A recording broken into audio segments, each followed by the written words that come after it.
There is a specific kind of weight that comes with being alone in a stranger's home. In a quiet neighborhood, the absolute silence is supposed to be a sign of safety. For a 19-year-old babysitting a 6-month-old in a modernized UK home, that silence was only broken by the sound of a heavy rainstorm outside. The house was equipped with a 2-way smart monitor. When a soft humming lullaby began to drift out of the receiver, she assumed it was a simple glitch in the software. Then, the humming stopped. A man's voice came through the speaker in a whisper, telling her to turn around. She grabbed her phone to pull up the nursery feed. She checked every corner of the baby's room, but the crib was still and the room was empty. She switched the app to the exterior cameras. On the front porch, standing in the rain, was a man. He was holding a cloned monitor and looking directly up at the living room window where she was standing. When an intruder is watching you through your own security feed, the walls of the house become transparent. The perimeter is no longer a shield. It is a vantage point for someone on the outside.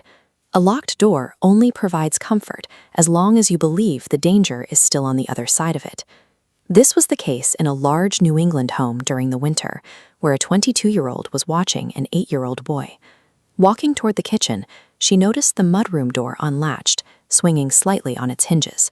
On the hardwood floor, large, wet boot prints trailed from the mudroom deeper into the house. There were no prints leading back. She grabbed a kitchen knife and moved toward the stairs, needing to get to the child's room before whoever made those tracks did. She reached the boy and began carrying him down the main staircase.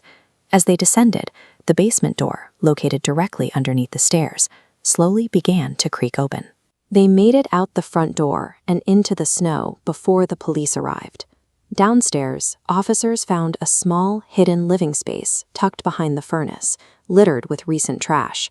The presence of someone else in the house turns a sanctuary into a maze.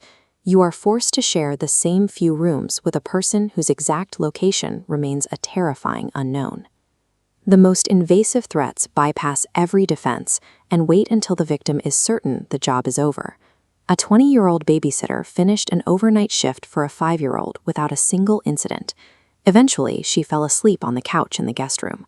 She woke up the next morning, said goodbye to the parents, and went home, convinced it was one of the easiest jobs she'd ever had. That afternoon, while scrolling through her phone's photo gallery, she found 3 new photos. They had all been taken at 3:14 in the morning. The first was a dark shot of the floor. The second was a photo taken with a harsh flash, showing the babysitter fast asleep on the couch. The third was a selfie. It showed a man with wide, unblinking eyes holding a finger to his lips, with her own sleeping face just inches behind him in the background. The man had vanished long before she woke up.